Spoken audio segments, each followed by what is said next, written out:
Muy bien, ¿estamos listos? Vamos a leer en este momento. ¿Listo? Gracias, buena suerte Ok, para ya. todos. Pues listo, me regalan una sonrisa.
Bueno, muy buenos días a todos y bienvenidos al webinar de hoy, cómo implementamos la acción climática en ciudades. Welcome to today's webinar, How to Implement Climate Action in the Cities. This is our last webinar of climate actions. My name is Maria Camila Uribe, the specialist of housing and urban development of IDB, and I coordinate the Cities Network. And I am pleased to be here talking about challenges and opportunities as well as the challenges. Before we start, I would like to remind you that you can all select your preferred language. Some of our presenters today will be speaking Spanish, but at the bottom of your screen on the globe icon, you can select your preferred language. Also, in case you have a question to the panelists, you can add it in the Q&A question in Zoom, session in Zoom, and you can also find the link in our channel that we set in the chat. For those of you who just joined us, this is a regional cooperation platform looking to facilitate exchange and of knowledge and best practices. Due to the multi-sector nature of urban development, the network generates opportunities for conversation among the various divisions of the IDB in the sectors, public, private, and academic. And we also take advantage of knowledge of the various industry sectors and specialists of a bank. This way, we try to contribute to strengthen leadership on urban management, promote construction of capabilities for municipal officials, and we also want to create synergy with the partner institutions. To get more information in the link that we are adding, you can register your cities there. Before we start with our webinar, I would like to start by reminding what we have done and what we have still to go. We have a total of 4 webinars. The food security series that we started in June, the one of development oriented to transportation that we started in August, and climate action, that is 2 days. We are still missing health and city that we will start in November. To participate in this series, please register to the newsletter so that you can receive the indications and the links for registration. You can find them in the Zoom link, and you can also find them the recordings of the previous webinars in the IDB YouTube channel, as well as the blogs with the main topics in the platform Sustainable Cities of IDB. To complement this series of webinars on climate action in cities, which is what we are going to be talking today, you can also download the publication, which is called IDB Climate Action and the Paris Agreement, that is looking to support the cities and the actors to understand the challenges, how to face them, how to strengthen sustainability and the build surrounding and improve the cooperation among the actors. It is available in English, Spanish, and Portuguese. And you can download it in the link that is being shared. To start today's webinar on how to implement climate action in cities, the third webinar, remember that the two previous ones, you can see them if you haven't in the YouTube channel of the bank.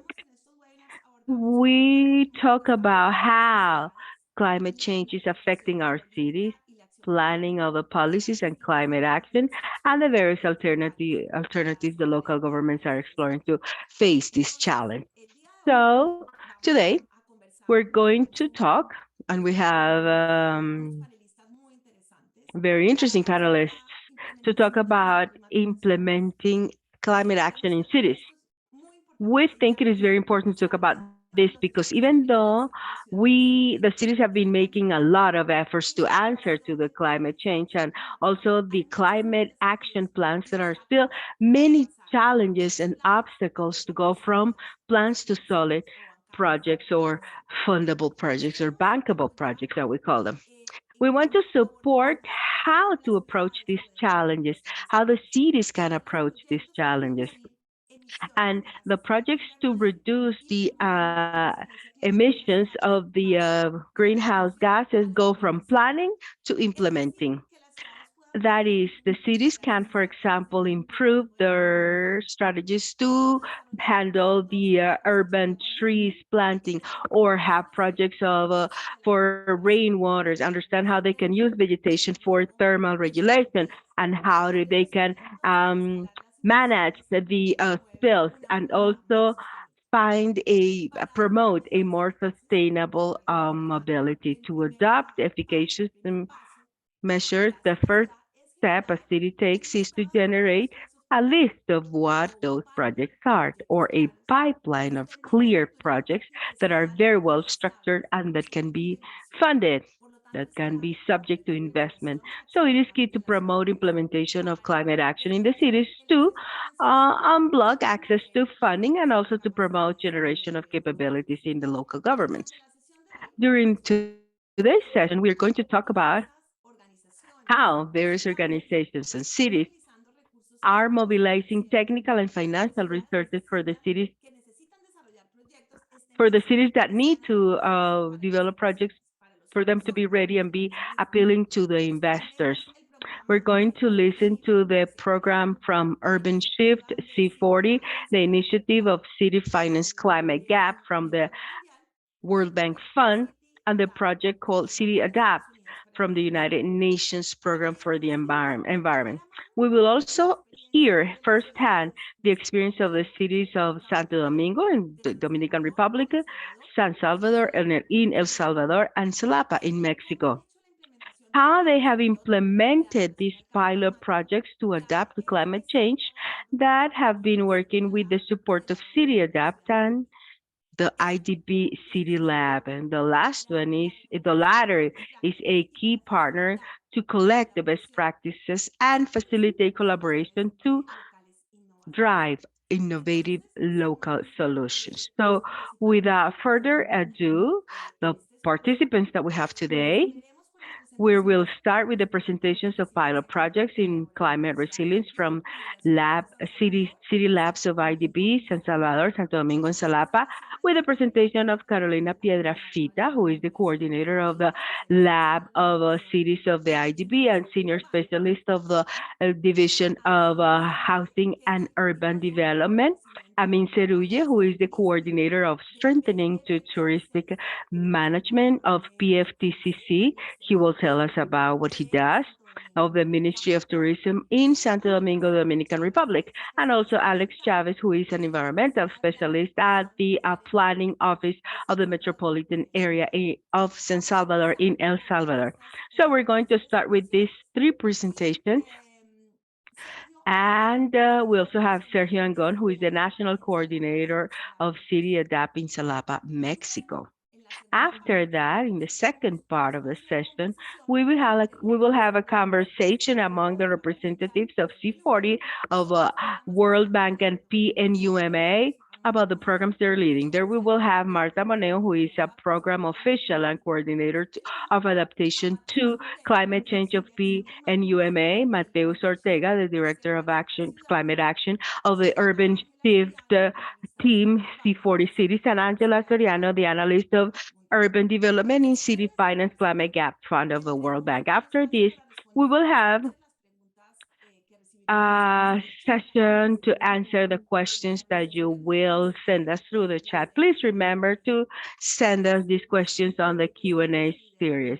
Before we start and I give the floor to Carolina, who's going to be our first presenter, I would like to ask you very quickly and take this Mentimeter because this helps us have a clearer conversation. Please tell us what sector you belong to. And you can scan it and say if you belong to the local public sector, national public sector, private, civil society. Quickly, please answer, scan this and tell us a little bit about where you work and where you live. Thank you, Maria Camila. So we're going to ask another question, Caro. Oh, I'm sorry.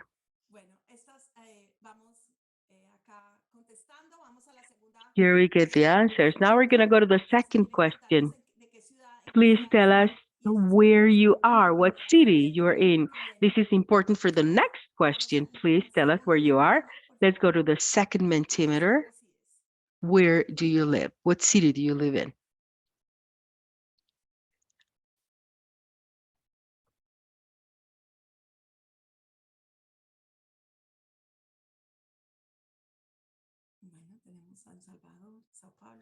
Okay, so we have San Salvador, Sao Paulo. We have people all over the region, Belo Horizonte.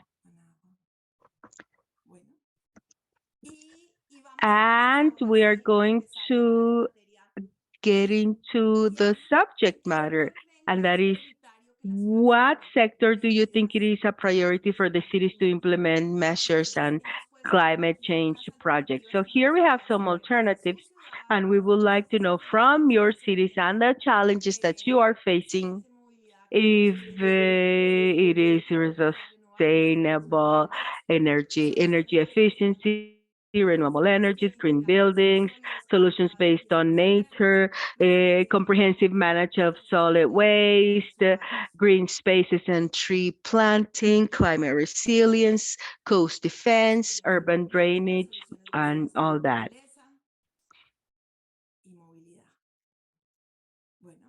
Mobility, decisions based on nature and mobility. So, Caro, with these answers, go ahead. Thank you, Maria Camila. It is a pleasure to see so many cities and sectors represented. As Maria Camila said, my name is Carolina Pedrafita, and together with the network, we are creating a platform of services to the cities in the region from the IDB Division of Urban Development. The objective is to strengthen the capabilities of the cities and support innovations in the cities. What do we understand at the lab by cities by innovation? The definition is very simple, not always easy to get. We define innovation as the process to find the solutions that was not there before, using technology or not. And how do we support innovation from the lab? Our methodology for work in cities has three pillars. Always we work with the city to define the problem beyond the solutions that you consider. After that, we work from the beginning with the owner of the problem as the designer of the solution. And this always involves the cities and the people that are living that and suffering that. And the third pillar is that we make a big effort to incorporate all the relevant actors also, both in the process to identify the problem and find the solution. Generally speaking, this means more than just one administrative area, and the private sector, the NGOs, and the academia, if it is feasible. What do we look from the lab? we have thematic axes that we want to support, and one of them is climate resilience, which is the basis of the pilots that we're going to be hearing about. But we're also talking about green housing and what are the innovations that could be there to improve quality of life in informal settlements. What we're looking for essentially is to help the cities to pilot solutions in a low scale with an expectation to lower the cost of testing things that can fail, because it is very people are resistant to test these things that can fail, and it is very easy and fast to learn from these pilots that will not take too much resources. Our final objective is for these projects and pilots to work, and then they can be scaled up. But we also value when something doesn't work, and we learn quickly and we spend little, and that's not replicated, and then we find solutions in other way. So that is exactly what we did in these cities, the projects that we piloted in Santo Domingo and San Salvador that we're going to be talking about in a minute. In both cities, we started with a problem. In Santo Domingo, it was how to improve climate resilience of a group of social housing within the framework of a project of a historical downtown area in Santo Domingo. And in El Salvador was how to mitigate the effect of the uh, hot island in the public space that are maintained by the municipality.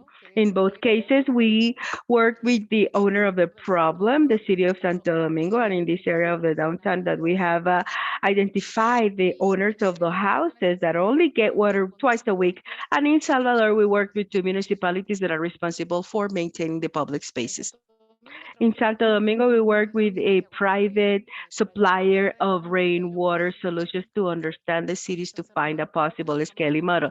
And in El Salvador, we work hand in hand with the academia. Both prototypes gave us good results, and the next steps will be for the administrations of the cities to incorporate them as their own, improve them, scale them up, and adapt them accordingly. And those are the pilots that we want to talk about. So without further ado, I want to give the floor to Amin Seruye from Santo Domingo, who will be talking about this case. Good morning, everybody. Thanks to the City Lab of IDB and the City Network for this invitation to talk about this case.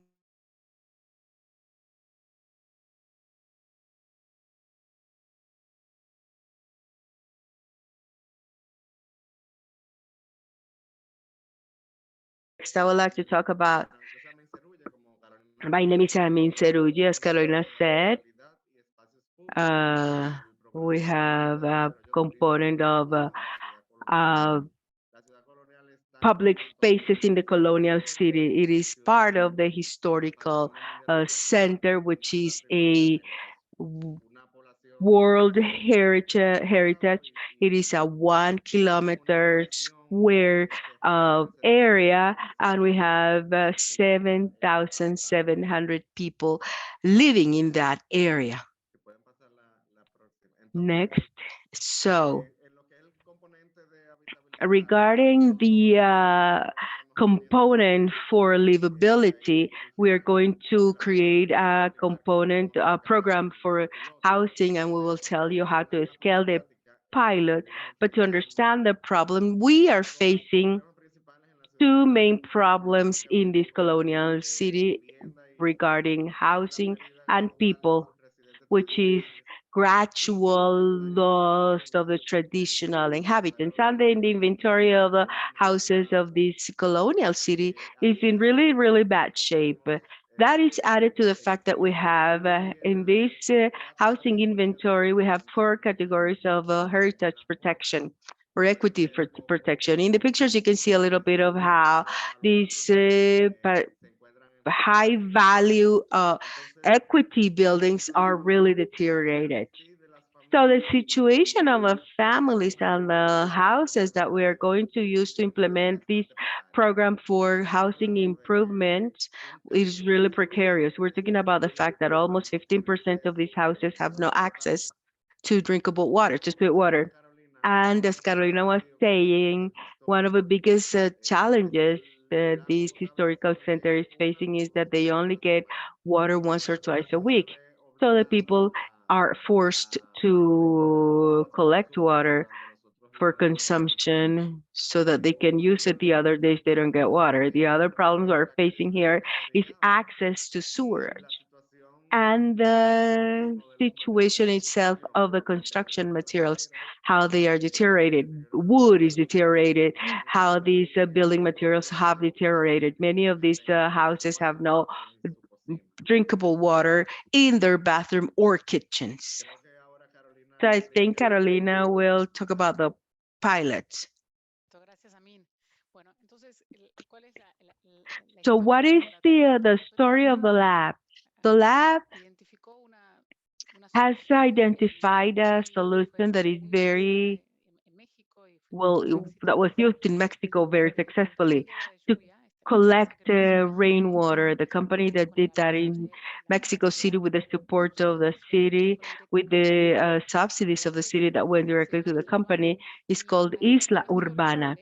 And you can see the solution they presented. Basically, it is a solution for rainwater that does not look very sophisticated and has all the classical elements of a water collection system, which is a zinc roof, a like a bucket for the water to fall here, and then three filtering systems, a pumping system, an element that allows this water to be the best quality possible and for it to be used in the households.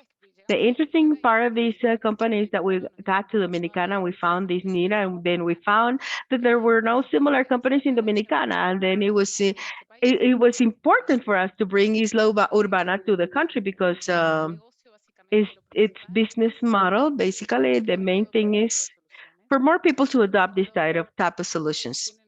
They have one of these filters they have improved, but the rest of the components of this system can be bought in a hardware store. So they want to have more suppliers of these types of solutions in the country. And the most interesting thing of the Isla Urbana model is that the social accompaniment they give to the cities, the families, and it requires very low maintenance because the experience in Mexico, one of the failing factors of this type of solutions is that the households do not know how to maintain them and then they stop working. So their main emphasis is on installing them, but also accompany the owner of the solution to maintaining and so that they can use it for 15 or 20 years to come because that's how long they last.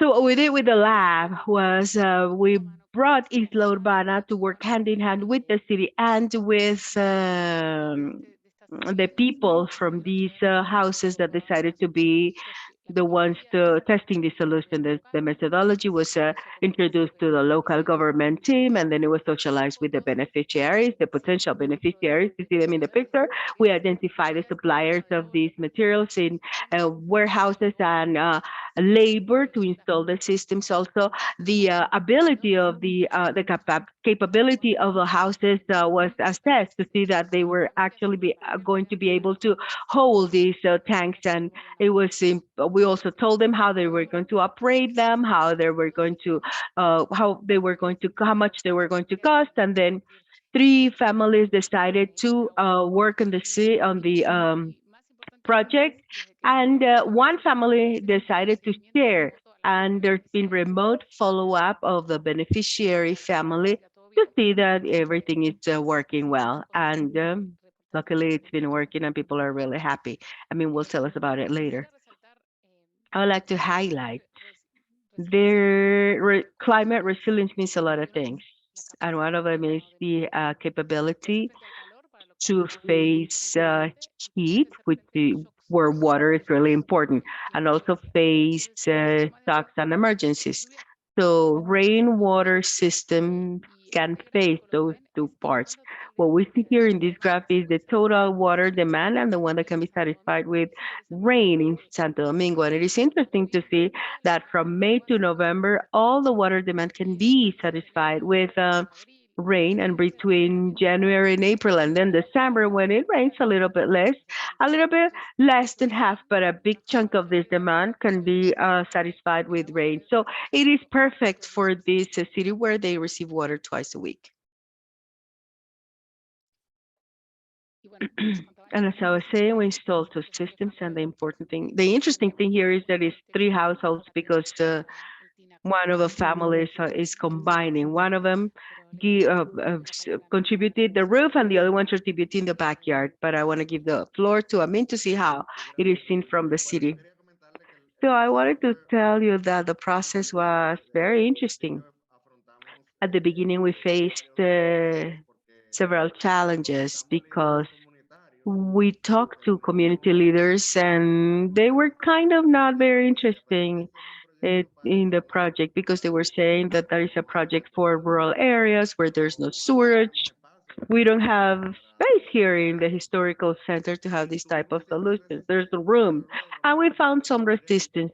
But then we went directly to some of the households that we had talked to and that we knew had problems, drinkable water problems. And then we were able to install the two pilot projects with these families.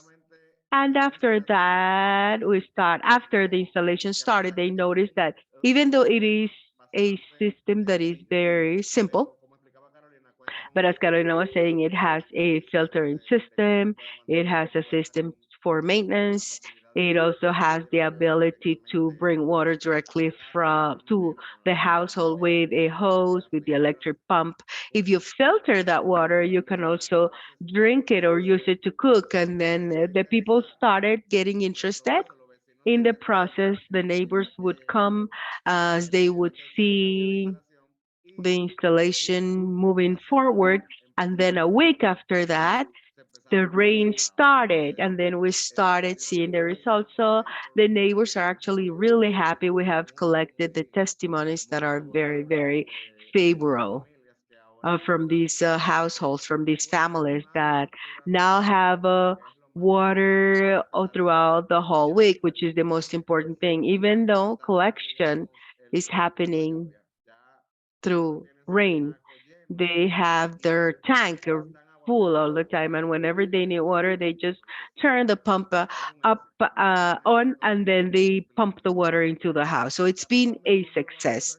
Now, thinking about how we're going to scale it up, these are the communities. This is a map of the historical center, and we're going to implement a housing improvement program to improve the quality of life of the people in these four sectors. The pilot was carried out in San Miguel one and San Anton, the next one. So the program has $5 million, and our goal is to improve 140 houses.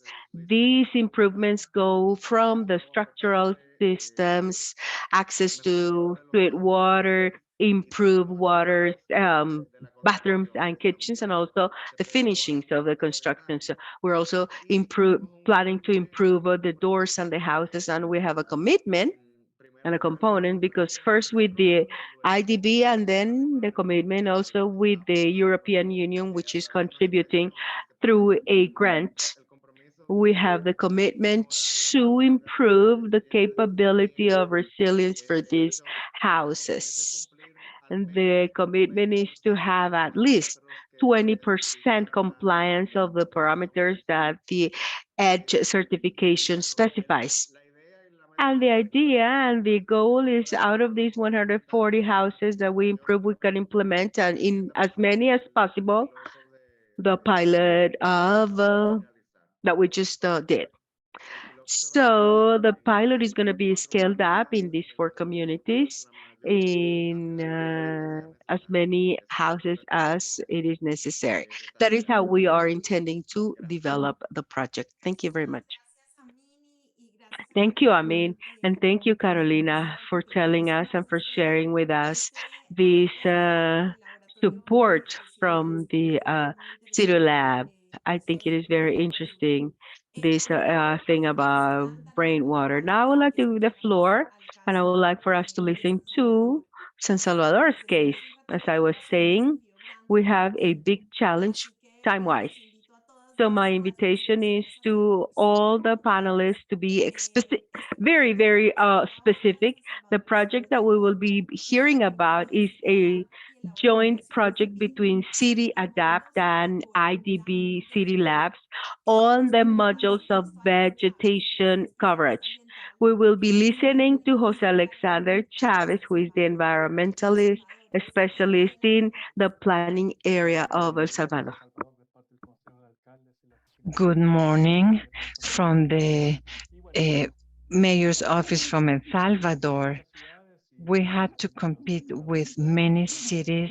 We were one of the winners, and we wanted to see how we can turn cities that are full of concrete because we wanted to use vegetation. The concept of the project was that there is a lot of heat, and we feel that a lot in the household. So many people have identified the benefits of vegetation.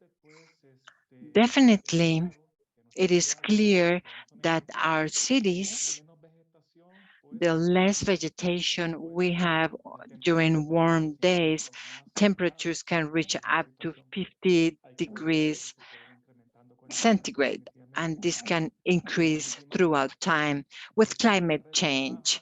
So we have a work network with universities, mayors' offices, and some NGOs or institutions that cover the environmental topic. City Adapt was in El Salvador. This was a finance project, and they brought some pilot programs. Well, to show you what we did, this is what we are executing. Some prototypes that you can see. You can see green panels, green roofs. A roof, we can compare a roof with vegetation and without vegetation. And we can see that the difference is about 20 degrees. So it's really nice to go and visit those kiosks and to see that one is hotter and the other one is cooler. We did some experiments to show how much carbon can be captured by a panel such as this one. We also did prototypes in public spaces. We captured an abandoned park. We rebuilt it, and we installed in the historical center these roofs. We retook a food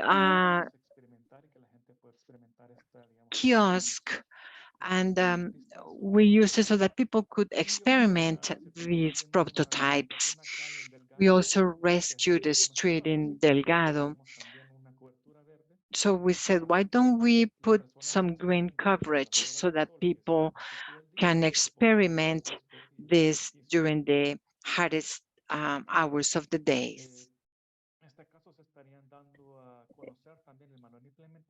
We also have a manual of implementation called Green Panel, and we show how we build. We use native plants and maintenance. For roofs, this is much more challenging. A dry panel, we have a dry panel and a saturated panel. We are thinking about housing roofs.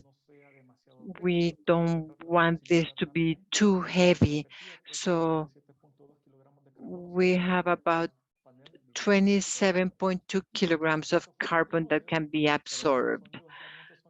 Also, there is a reduction in sound, or there is sound isolation, a reduction of runoff, and somehow we can follow up on this. We continue to research. We need to see how much water this can absorb because runoff can cause floods. And also the same way we sweat, plants can be cooler. We have the comparisons between roofs with green coverage and without coverage, and the difference is 20 degrees. We see some examples of the facilities in the historical center, and we are growing. We hope that we see a lot more of this in Delgado so that we can experiment at this green coverage. Here we can see with the thermal camera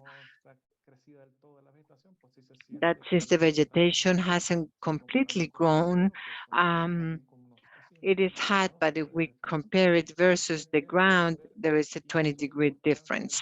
Here we can see the importance of materials and the importance of color. A lighter brown, there is a different temperature versus white. In this case, it was built like that, but it's important that we can see that in public spaces. Here we can see the difference between the ground and where the vegetation and the white color are present. Here we can see the clear difference between the green panel and this metallic roof that we have here. There is a big difference.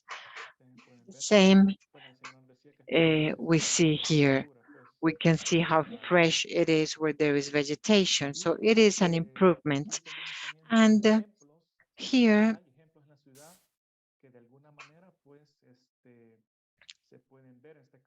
we can see examples in this city. We can see Árbol de Fuego Hotel.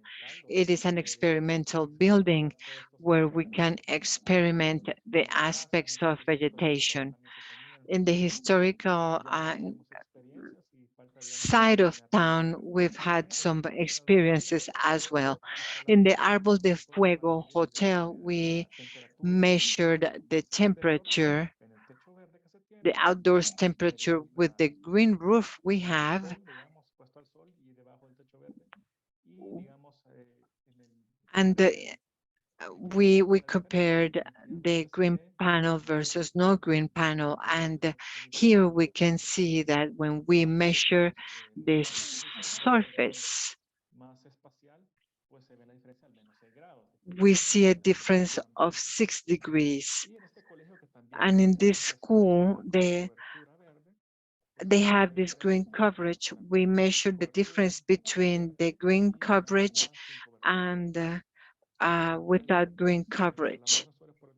So we installed this for a few days and there was a difference of 6 degrees. This is important because the same way we know that throughout time, every degree that we can gain is going to be very important. Well, this is it. Thank you very much. Thank you, Alex. What an interesting job you're doing in San Salvador. I would like to give the floor now to Sergio so he can tell us about the Xalapa case to finish with the climate projects presentation and to understand the different actions that are taking place for climate action. We have the participation of the National Coordinator of City Adapt in Xalapa, Mexico. You have the floor, Sergio. Thank you, Maria Camila. Can you see my presentation?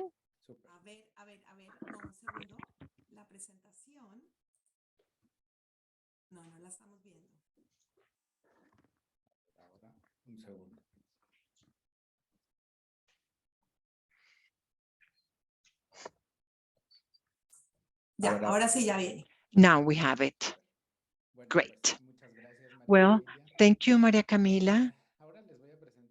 Now I'm going to present the Xalapa case study. This project is called City Adapt to build climate resilience. We did it in 3 middle cities with environmental, social, and financial challenges, very little financial capacity, and climate challenges such as floods, droughts, fires.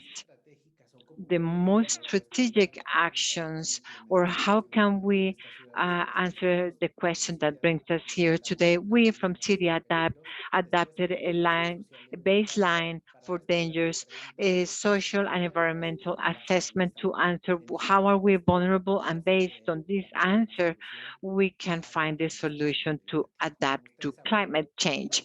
As you well know, the vulnerability related to climate change is exposure, sensitivity, and the adapting capability. Now, I'm going to show you some of the vulnerability results. First of all, this is the natural potential for floods in this city. You can see that we use different parameters to assess this natural potential. On the left, you see the impact of floods in Xalapa city. In the map, you can also see the look of the city and the flood areas. The scale that we did these vulnerability studies should allow for the decision-making processes. We see the vulnerability of the municipalities because sometimes cities underestimate or overestimate the dangers. So we have a scale of 1 to 20,000. There isn't a recipe. Every city decides the scale through participating processes to determine what scale they require. Here we have an evaluation of the vulnerability of the municipalities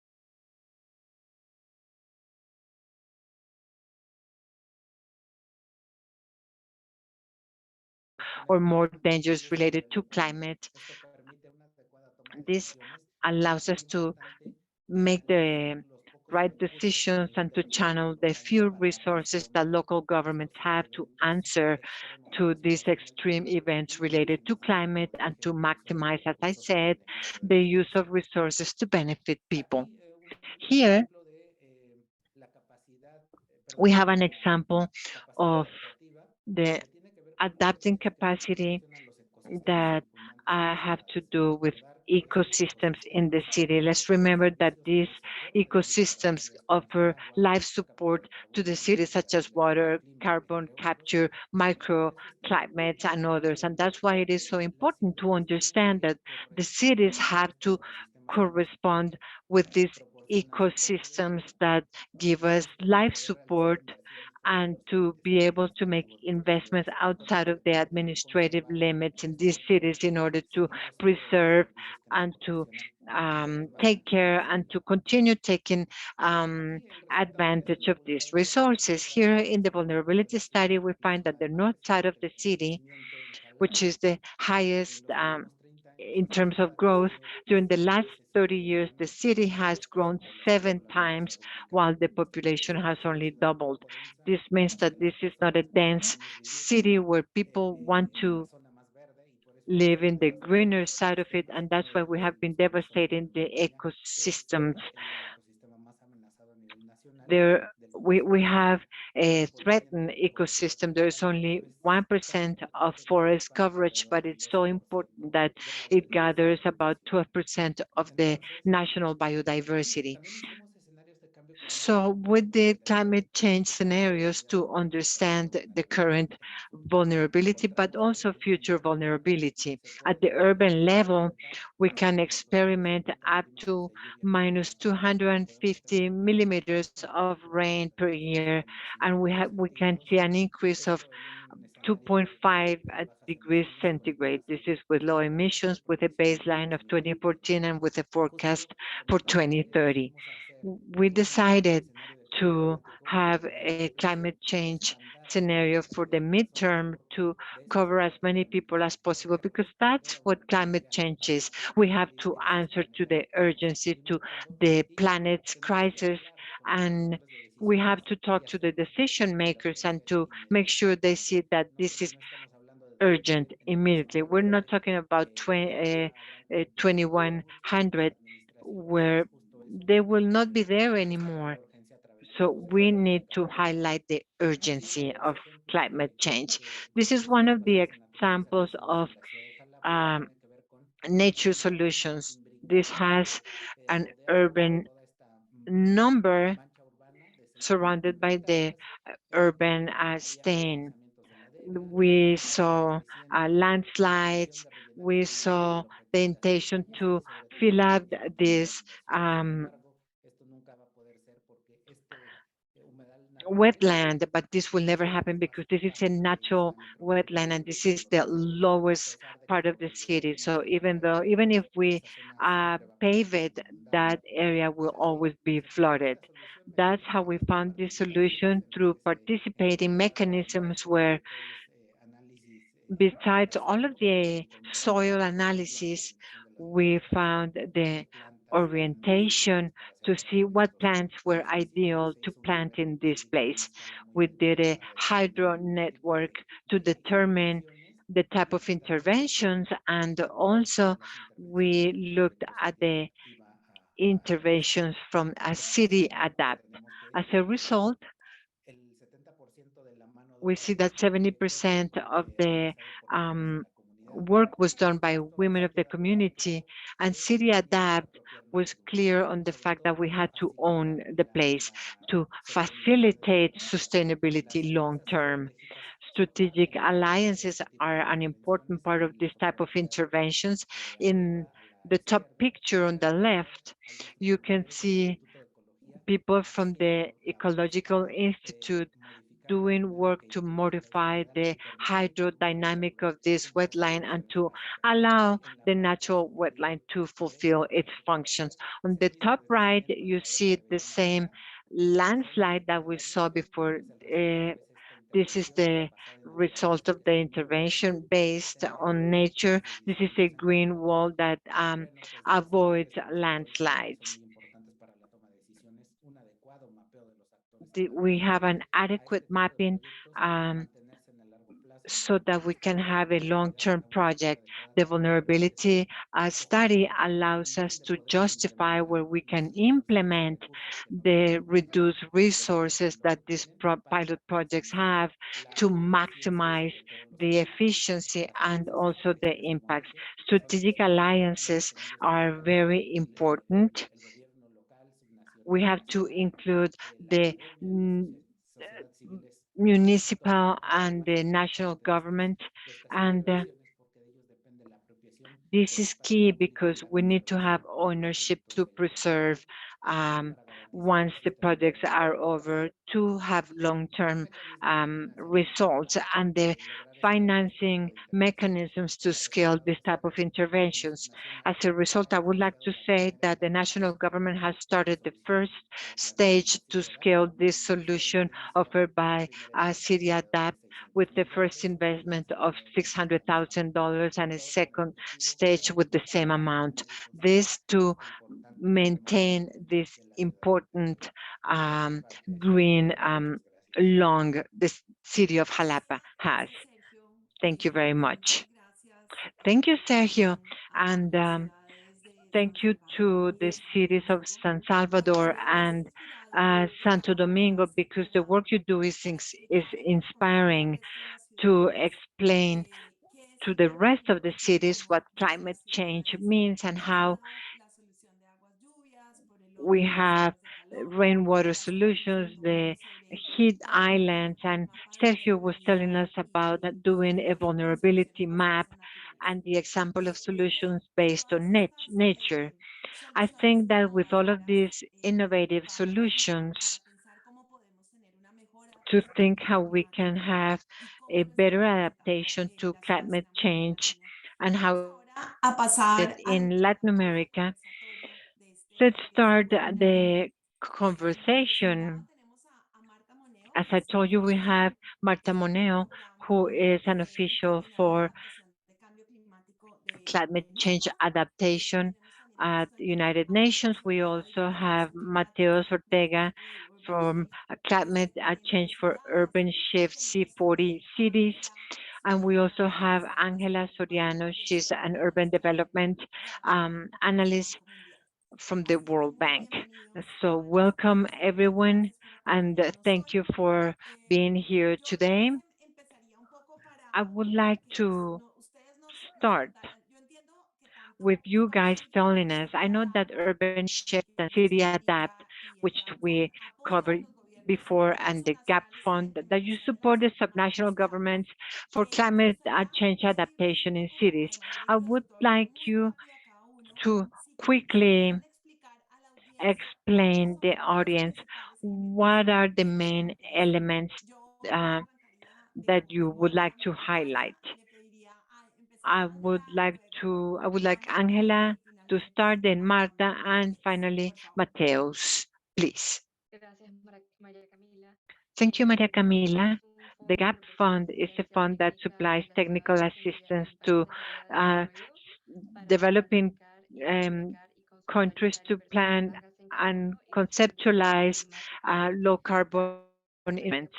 The activities that we have are developing climate change strategies, investment planning, preparing projects, including conceptualization, and some of the sectors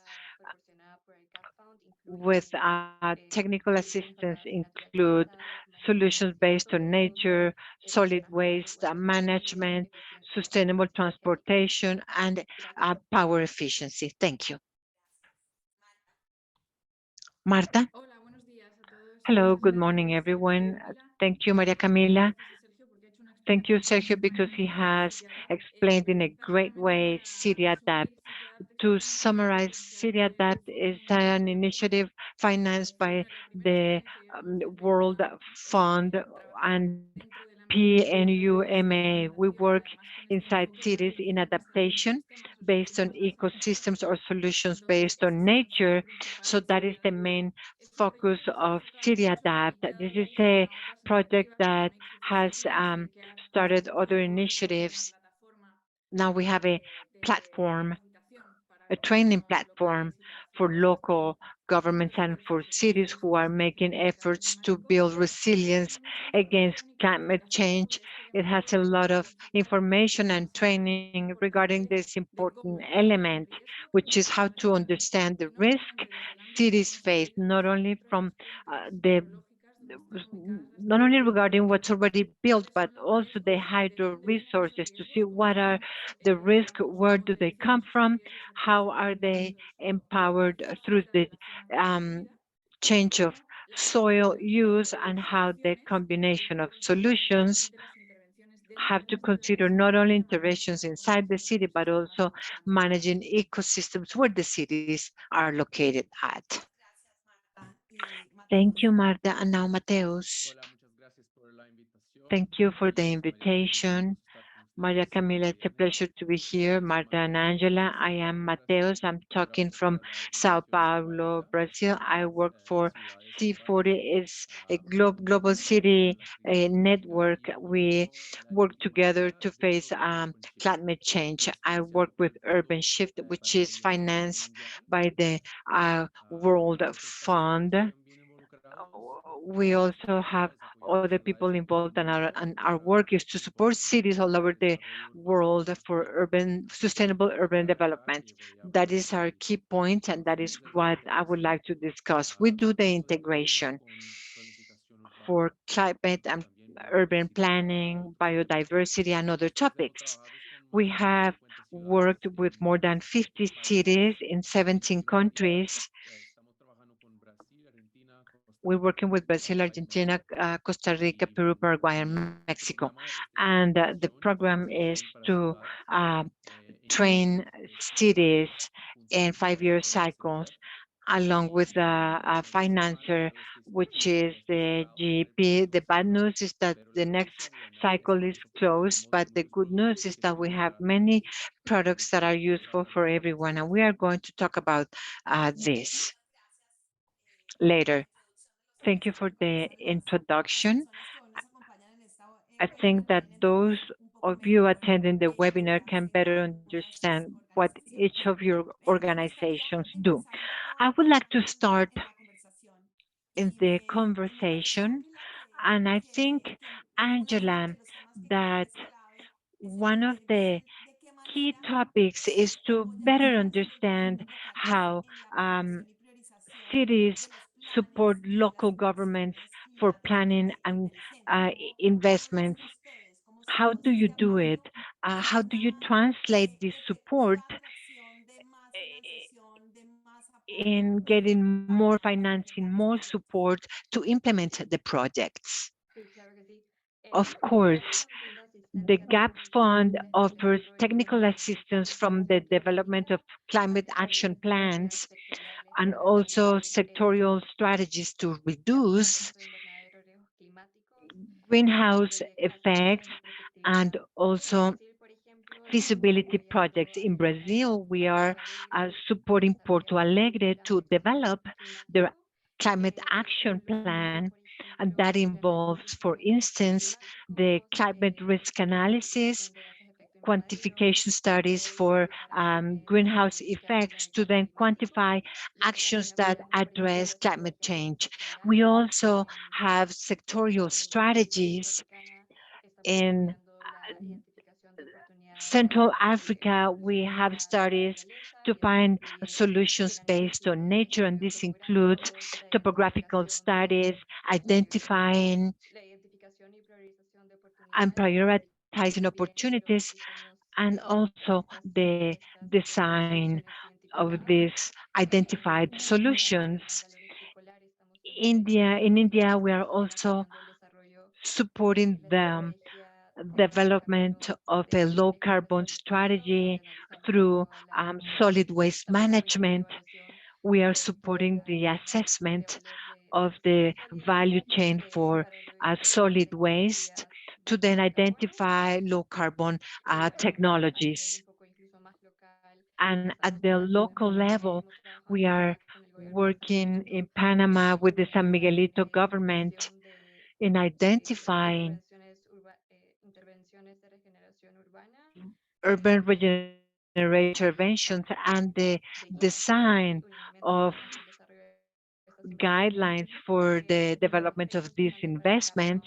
And an important aspect for the CAT fund is to make sure that there is financing tied to the project identified. Once we have developed the technical assistance, then we in Kosovo, we offered technical assistance, and now we have a grant to develop feasibility studies. The same goes for another technical assistance that we had in Acmeabar, where we identified sectors that contribute to greenhouse effects, and then the government is developing feasibility studies to implement projects in waste management projects. And well, the World Bank is going to finance those. Thank you. Thank you, Angela. Mateus, now going to the urban shift, and not only the work you do at C40, what are the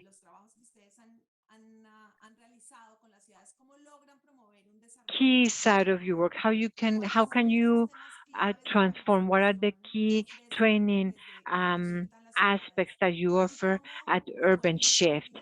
And how do you promote that internal planning?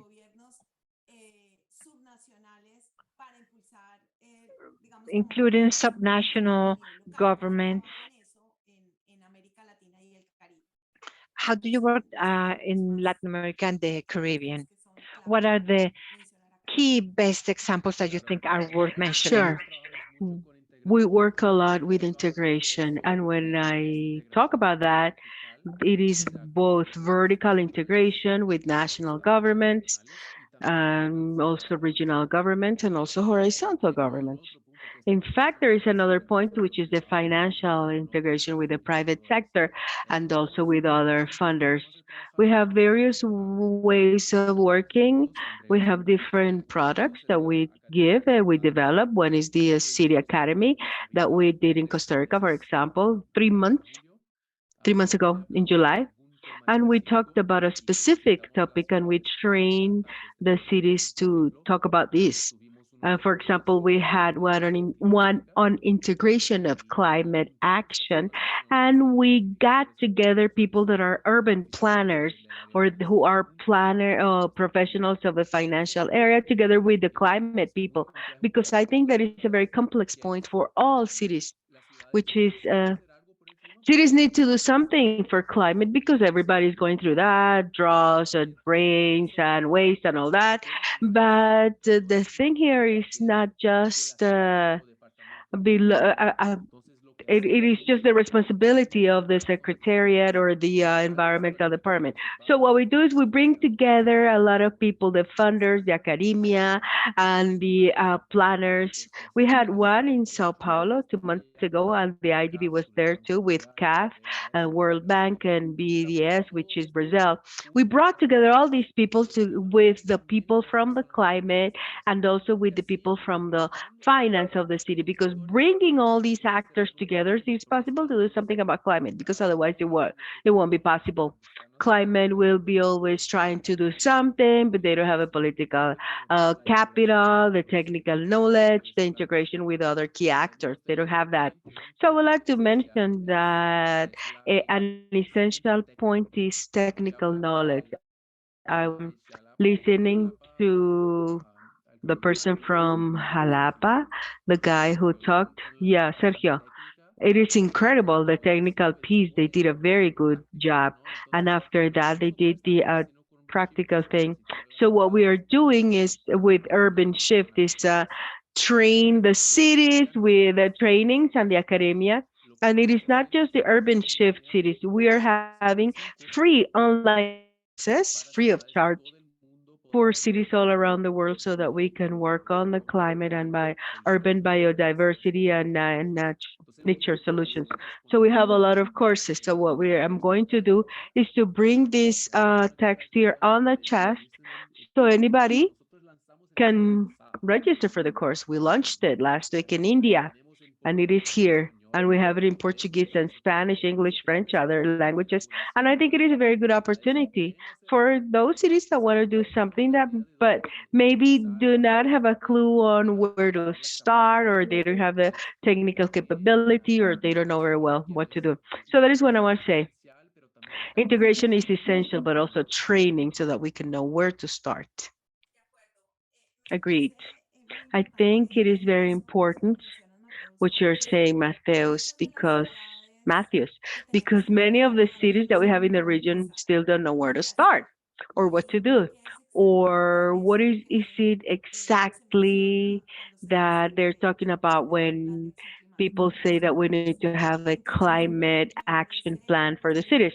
So I think it is very important. This also contributes to the examples that are important that we have heard today from our panelists, the hot island, how to use the vegetable layer, the examples of Xalapa and the the rainwater, and the cities can have access to more training and have more knowledge as to where to start. So thank you very much. Now I would like to, Marta, listen a little bit more about the solutions based on nature and adaptation, how you promote climate resilience. We heard Sergio talk about that and how to use the solutions based on nature. How do you scale the pilot projects? on climate action in Latin America? What are like the ones you can talk about and tell us about so that we can look for it and we can understand better how those strategies are better adapted in a more systematic manner. Thank you, Maria Camila. You've said that from the beginning when you talked about those steps that are taken to work with cities by saying the cities generate their own pipeline, project pipeline. I think we try to be a step before, which is what Matthews was talking about. How do you generate that pipeline? What are the capabilities that you need to generate in the cities, technical capabilities for that pipeline to be generated and justified moving forward? What are going to be not just the pipeline that we need right now, but looking at the climate change scenarios into the future. So we have worked a lot with there's three cities of City Adapt that have become 16 cities through Nature for Cities, and where these cities are designing their own scaling strategies through various mechanisms, sometimes through access to international funds such as the Green Fund, the Adaptation Fund, GEF, and some other times when through generating their own funding mechanisms that maybe we could talk a little bit more. For example, in Jalapa, they started designing a voluntary contribution on the water bill that was used to conserving the basin that brings water to Xalapa. I think that I also agree with Matthews in the fact that it is very important, something that we have been working on, and something Sergio mentioned is the generation of strategic alliances working with various actors. Climate change is not just the responsibility of the environmental departments, but it calls for the collaboration and the thought among the various planning departments, be it public works, the environment, water agencies that sometimes are another independent element, and even in the project of City Adapt, as Sergio was saying, it's been very important to involve the communities, the neighborhoods where these measures were being implemented, also to understand their perception in view of the risk and how much they are involved in implementing the measures and maintaining those measures. And also we have horizontal and vertical integration, very important from the perspective of adaptation and solutions based on nature. And solutions based on nature do not work as individual interventions or isolated interventions. They have to be thought in a comprehensive, integrated manner. And maybe a solution based on nature for management or control or of floods is going to mean interventions in the basing of the river, reforestation that we have been implementing in San Salvador, agroforestry systems, absorption wells with measurements inside the city to restore the river basins and other types of basic measures within the city. So that integration at the various government levels, from the most local level to the state or national level, is also very important. And there are, as I was saying, very interesting cases in Xalapa, San Salvador that we heard from Alex, and other cities that we are working with, such as Manzanillo and Camagüey in Cuba, Santo Domingo de los Caballeros in the Dominican Republic. Also on the platform of City Adapt, you can also find all that information of the pilots that we have been running in each one of the cities with all the technical information, the protocols that have been designed for each one of the cities that are being implemented, and also very happy to share all this information with you. Excellent. Thank you very much. I think it is very useful. And I think that we are going to come back to several of the things that you just mentioned. I would like to ask you all three, given the fact that one of the claims, the most frequent claims from the cities have to do with what are the requirements and how can we have a better access to funding? How is it possible to have more projects that can be banked better from the cities? All three of you have talked about access to funds, resources, how important it is to have these projects. But I would like to have very clear for all of us here in this webinar. I would like for you to tell us what are the main challenges, specific concrete challenges that you face to develop projects that can be banked. We were talking about the importance of improving knowledge and having a lot more capabilities or skills locally so that we can have these projects that can be banked. But since you work every day with this, how do you face these challenges and what are the most important challenges that you face in the cities to develop projects that can be banked? I don't know who wants to start. Maybe Angela? Yeah, sure. I think that some challenges refer to the coordination between the local and the national government.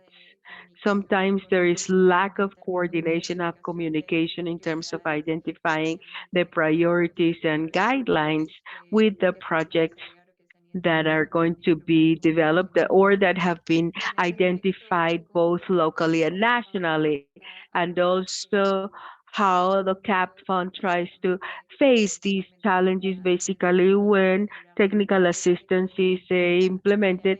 Make sure that the guideline, although that they are aligned with the local policy, and also make sure that the ministries and national institutions participate in the meetings they have with the local governments. This has been the case, for example, of the technical assistance that we have given to San Miguelito in Panama, where the finance minister was participating in the meetings that we held with the local government. And after that, in Colombia, we also gave technical assistance to the government of Bogota to implement a strategy for vital neighborhoods lowering carbon emissions. And one of the political recommendations that was given was basically to improve coordination between the local governments and the national government, which resulted in signing under, an, an agreement of understanding between the local and the national government where there's going to be a better communication and a joint effort to support development and implementation of activities to transform the city for sustainable mobility.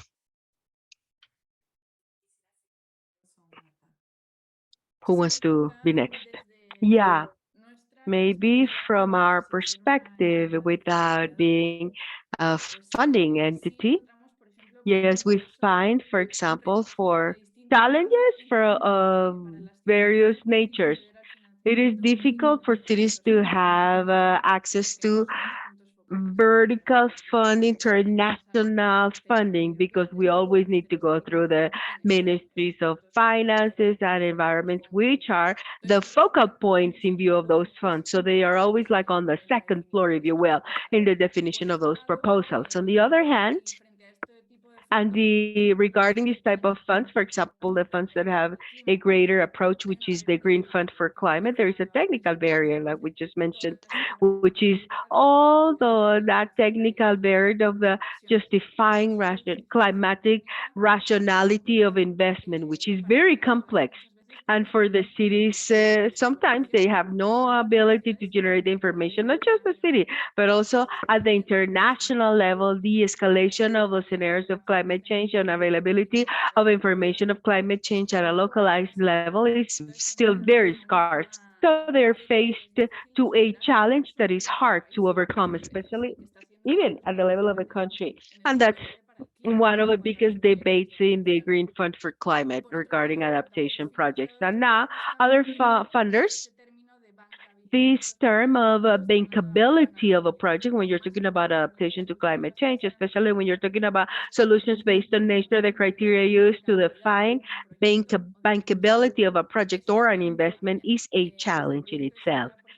from the project, we've been working a lot in generating analysis of the cost benefit of the intervention of the solutions based on nature, because it is necessary to generate a lot of technical evidence still about cost benefit of that type of investment, so that they can actually become justifications to say, well, these investments are generating this capability to reduce the risk, and therefore the capability to minimize the expenses that we're going to have to make in solution as a response to floodings and disasters. So we're going to have a greater capability to pay back a loan. So how from both sides, not just from the cities, how they work on bankability of the proposals, but also how that bankability of the investments is being considered, how those criteria, how that criteria is needs to be revised to maybe. Thank you. 100% agreed with Marta and Angela. Those are problems that happen to all of us. I would like to add 2 points to what they just said.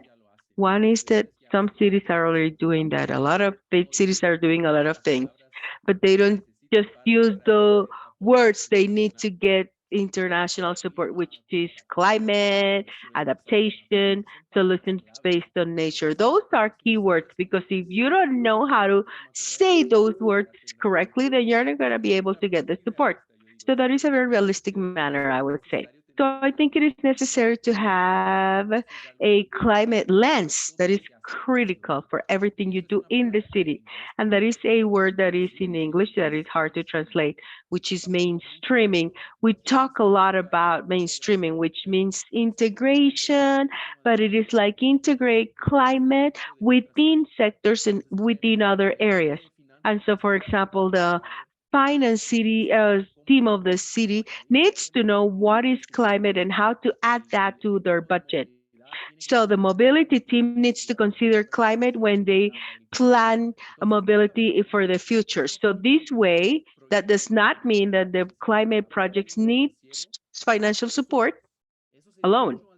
That would be a lot harder. For example, to have a $20 million project for solutions based on nature in a region in your city. That is hard to achieve.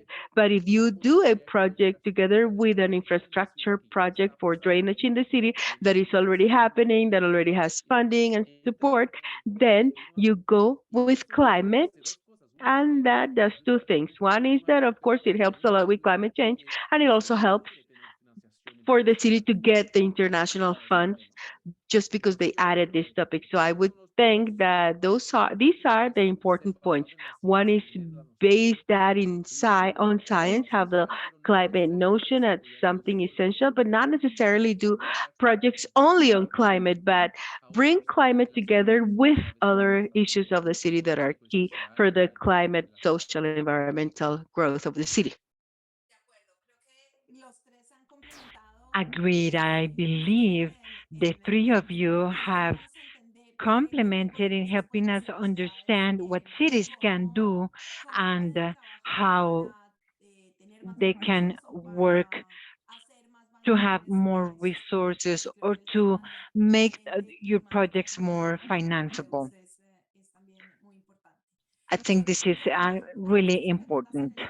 There are many questions in the chat, and I would like to invite you all to help us answer those questions. I would like to go back to some of the questions that I see here in the first part for cities, for Carolina and for Amin. Does the project include other elements such as improving housing and wastewater treatment to implement rainwater capturing and to have circular economy? That is a question that the audience is asking you. And also we have another question for that same team regarding drought. Has rainwater decreased drought? And for Alex in San Salvador, how do you manage the watering of the kiosks? Does the municipality do that? Do people do that? Or who is in charge of that? I don't know if you could answer those questions, Alex. I mean, yes, if you want, I can start.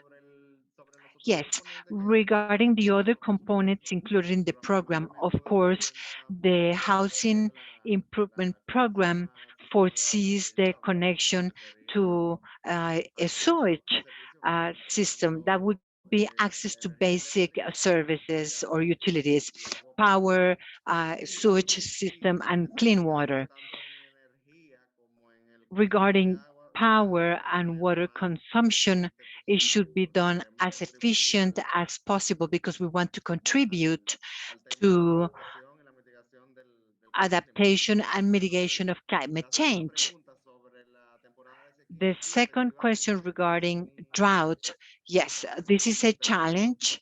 We know that we are going to have droughts more often, but as we saw in the picture that Carolina showed us, in a bad year, we have at least one good rainy season. So regardless of the drought, for the cyclones, which goes from May until October, we always have good rain in the Caribbean. So the system may work half of the year. That's what I wanted to clarify. Thank you very much. Alex, if you could you tell us about the kiosks maintenance? Who is in charge of that? Is it the city? Is it the citizens? Yes, from the get-go, that was one of the challenges, maintenance. And we have been working with the mayor's offices so that they can follow up on this. This is public space. It would be the mayor's office, the one in charge of it, and we are following up on this so that it takes place. As I told you, there are many questions for our three presenters. One of the questions that we see in the chat reads,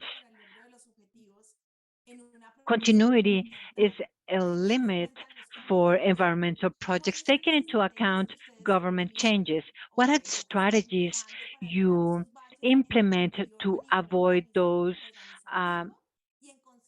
organizational gaps in terms of the environment? That is one of the questions that we find here.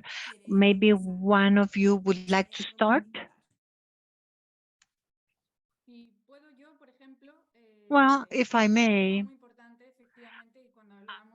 an important topic is strategic alliances. I think this is one of the most important points. Through not only through local governments or national government, but also strategic alliances with the technical and scientific sectors. In Xalapa, we see that with civil society, with NGOs, in executing the projects and building capacity with other actors, which are not only local governments. And like I said, with the communities, it is important to involve citizens who own the cities and who are the decision makers.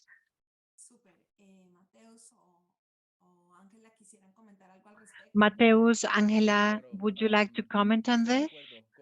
Yes, I agree with Marta because any plan the city has regarding climate, it should be long term.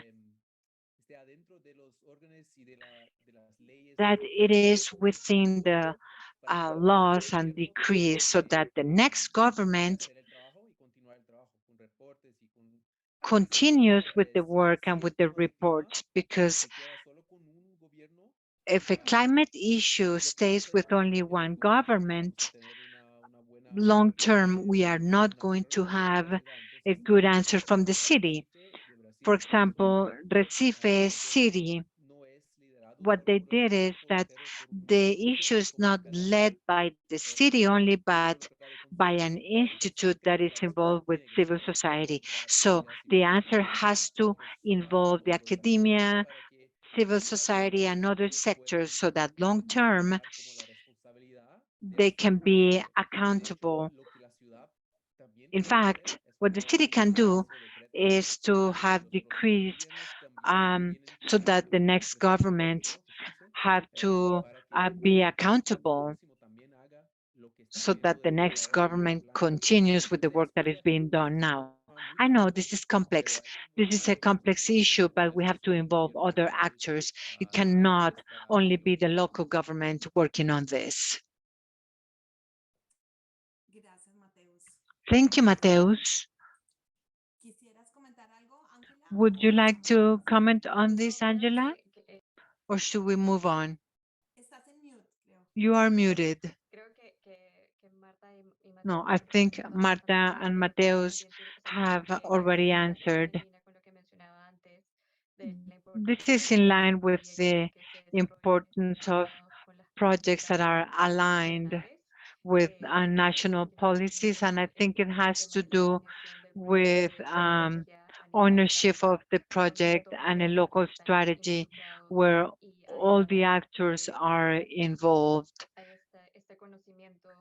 and there is local knowledge regarding the importance of the identified actions or actions that are being implemented to maintain continuity. Thank you, Angela. And to finish, Sergio, a person is asking a question: how did you articulate climate planning with territorial order? What tools have you used? Sure, in this project, we had a great alliance with key actors. Through participating mechanisms, we achieved mainstreaming of the climate urgency based on vulnerability. We talked to local governments, not only to understand the vulnerability, but also to help create it and to use these results. So we had an impact on the decision-making process through the participation on the Climate Change State Council for mitigation. These are governance mechanisms that allow the project to be present and to have an impact on the decision-making process. With these results, we were able to make sure that the Xalapa local government adopt solutions based on nature when we have to face climate change. And this is reflected in the territorial ordering program for Xalapa City and other municipalities, which was published in 2020. So having an impact on these decision-making mechanisms by creating capabilities, by offering tools for the decision-making process, and above all, to help local governments to create ties that go beyond the academia, civil society also, and also with the projects that want to improve city resilience. I think this is one of the most strategic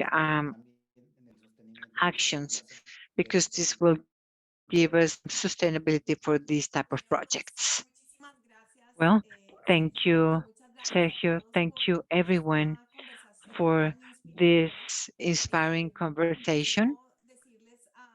I would like to tell everyone attending that the presentations are available to be downloaded in the chat, and to thank those of you present in this conversation. This is a conversation that is a continuous conversation. We have seen concrete examples of things that are being done in the cities for climate action, which can inspire you. We've also had 3 panelists who have inspired us and who have told us how they work with the cities. Thank you, Carolina, for sharing your City Lab initiatives and how this support can be useful to scale local solutions, climate solutions, which are innovative. It has been spectacular to have Amin, Alex, Sergio, with their experience in implementing pilot programs for climate adaptation in Santo Domingo, San Salvador, and Xalapa. These projects have been done with the support of City Adapt and City Labs, and it reflects the innovation and adaptation and the scaling potential, which are very useful learning experiences for many cities in the region. Thank you, Marta, Mateus, Angela, for sharing with us how you are moving technical and financial resources to develop and implement climate projects in the cities, the challenges and opportunities, and also the learnings that you've had throughout this path. Before we finish, I would like for everyone to give us feedback, and we would like to the Mentimeter and to ask you what element, what discussion you heard today is key to be considered in the implementation of climate projects in your city. I invite you to scan the QR code so that you can vote, please.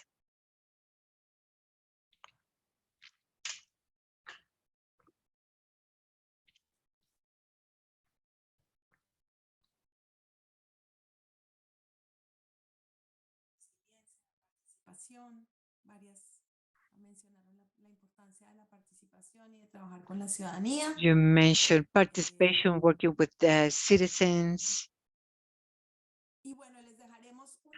Well, we'll leave another question so that you can answer regarding how satisfactory this conversation was for you. Without further ado, I would like to thank you again for being here today. I would like to thank our panelists today. Thank you very much. Thank you for being with us, and we will see you soon. Thank you.